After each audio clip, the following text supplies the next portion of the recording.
동토익 문학 박윤감입니다.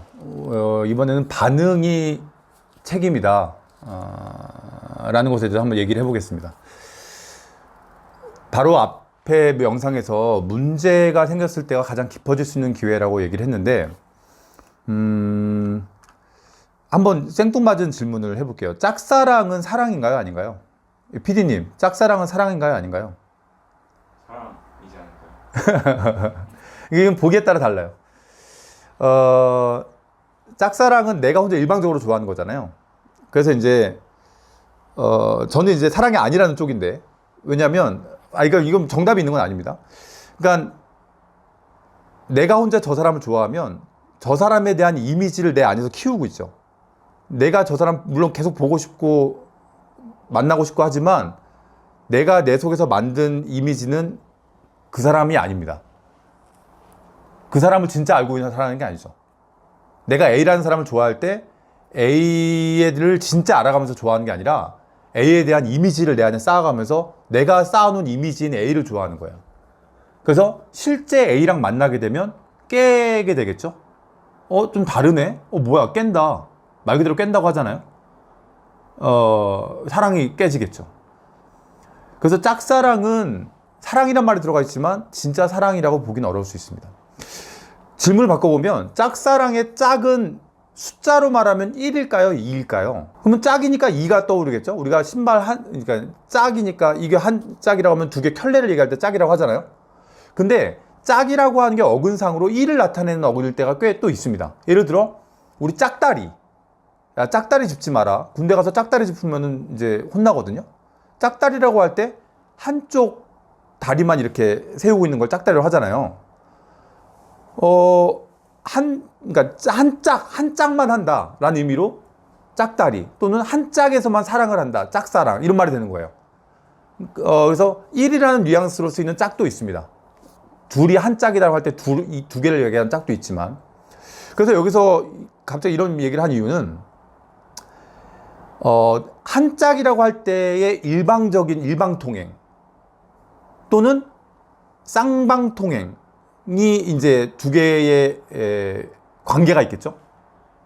오늘의 큰 결론은 쌍방이 아니면, 쌍방통행이 아니면 의미가 없다 입니다.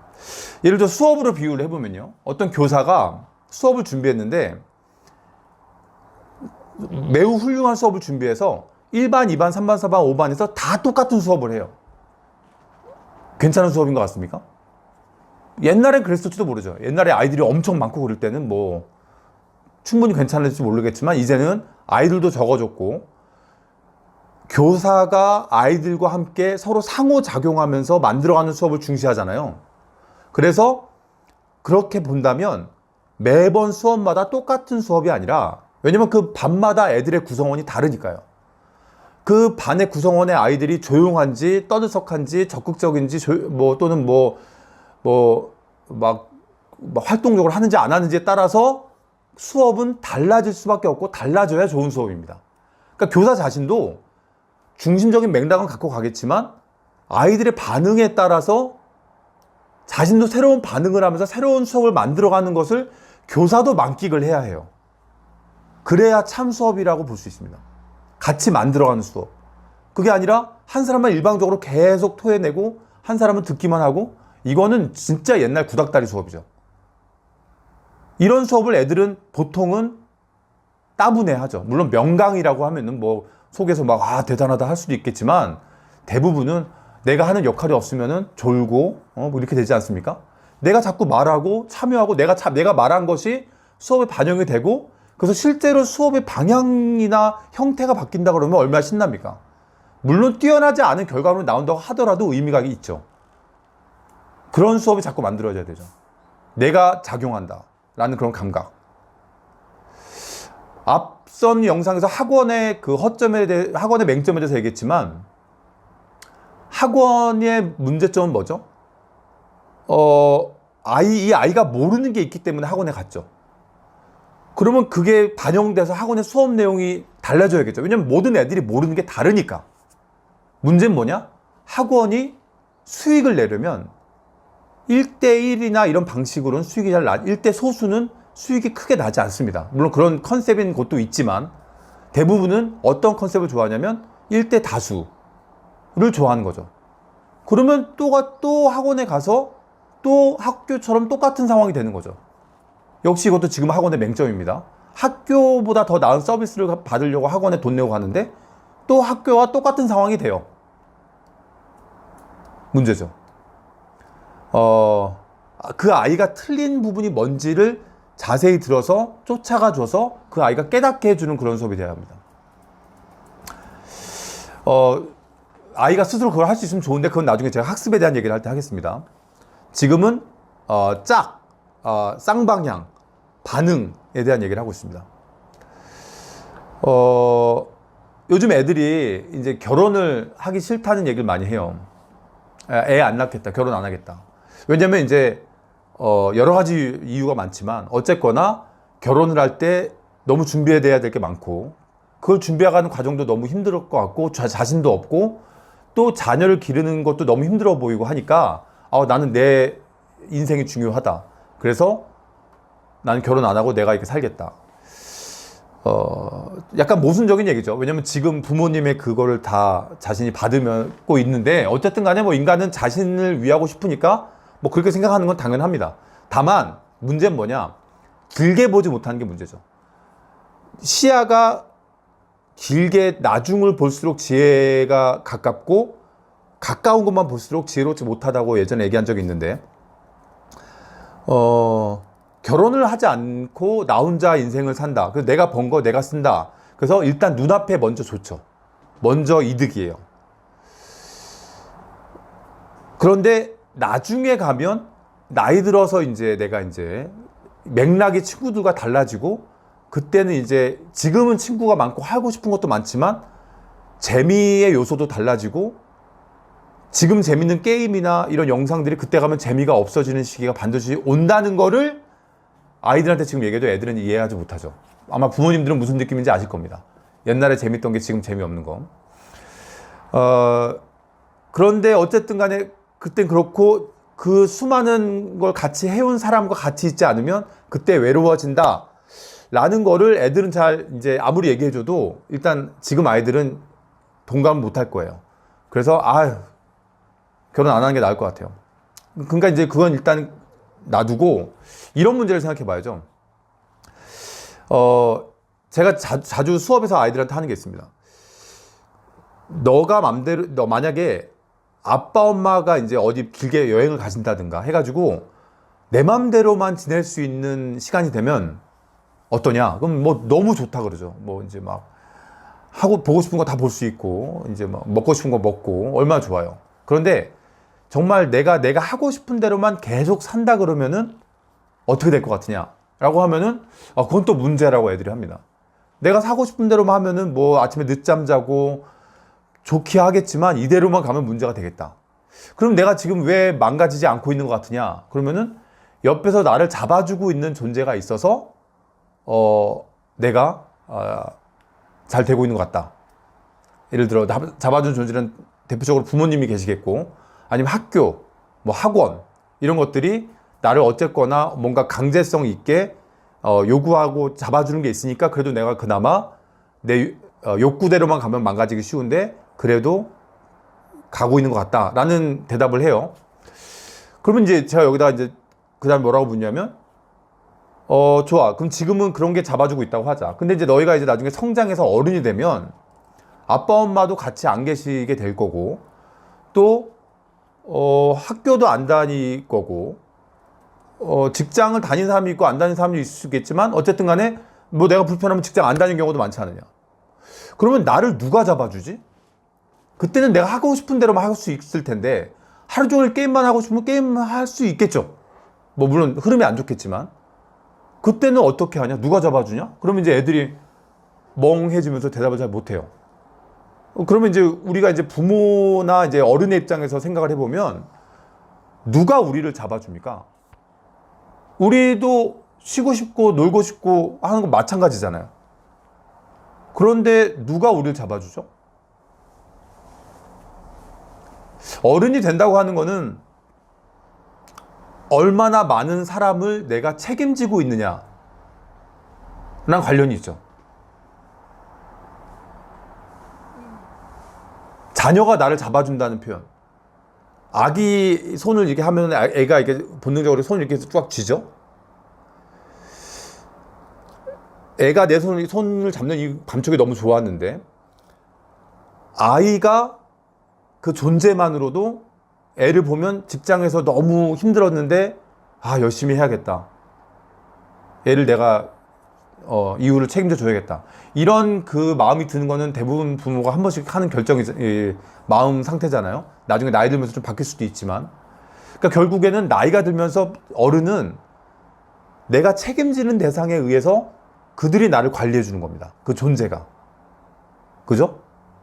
근데 이제 지금 애들이 결혼을 안 하고 이제 내가 혼자 사는 게 되겠다. 그러면은 물론 자기 관리를 잘해서 철저히 잘 가는 사람도 있겠죠. 근데 소수일 것 같습니다. 그러면 이제 내가 하고 싶은 대로 쭉 나갈 때 나를 잡아주는 존재가 없는 거예요. 그러면은 문제가 커지겠죠. 흐름이 안 좋아집니다. 불만스러운 세상이 되죠.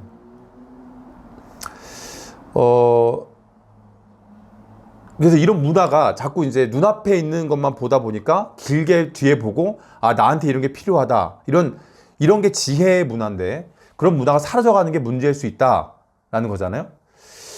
그래서 이제 부모님들은 지금부터 아이들과 이런 대화를 자꾸 하면서 내 입장에서도 나도 놀고 싶고 힘든 거 마찬가지고 그러나 이런 것 때문에 내가 일하게 되는 것 같다. 이런 거 같이 감각을 서로 교류하는 게 중요합니다. 그런데 이런 대화가 부모와 아이들 간의 이런 대화가 좀처럼 일어나질 않아요. 대화에는 두 가지가 있죠. 정보론적인 대화, information. 그러니까 이거 했니? 뭐 했어? 갔다 왔어? 뭐 했어? 정보만 주고받는 대화죠.